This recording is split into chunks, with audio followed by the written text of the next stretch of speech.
the movement to get people to understand the role of self-hypnosis and shifting away from fear and into deep, not just relaxation, but deep acceptance and welcoming of the process, has never fully caught on.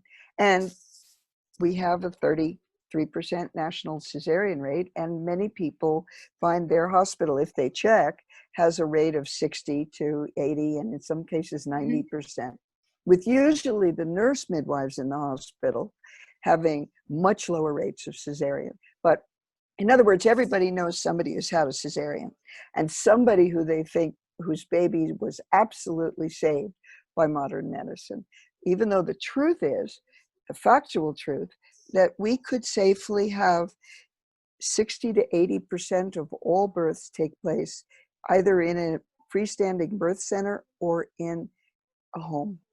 And we, of the 20%, max 20% who truly need to be in a hospital for the possible use of something that might be beneficial, only 10% of them will really need anything that a hospital can offer. And of those,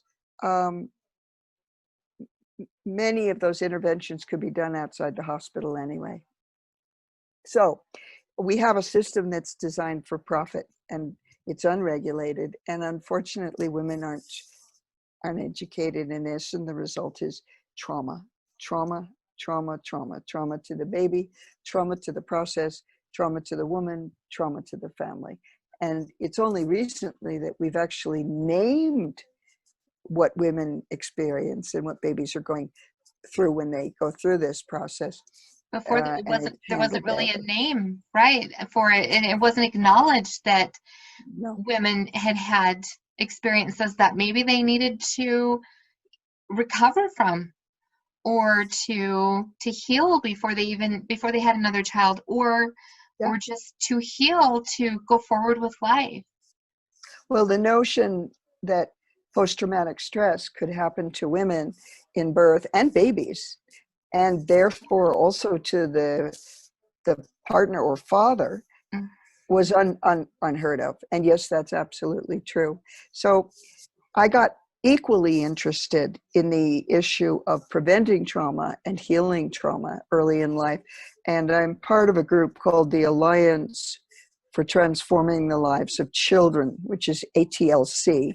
But anyway, I became more and more interested in the impact of not just what happens to the woman and the baby that is harmful, but what doesn't happen that's beneficial that they're missing out on. So a perfect example is that you can have a, quote, good cesarean with no complications that are possible with major abdominal surgery, but the baby is still missing out on all of the microbiomes of the mother's body from coming through her pelvis and her vagina, which it doesn't get to do. And who knows what else psychologically that the baby's missing as well, and that the mother's missing.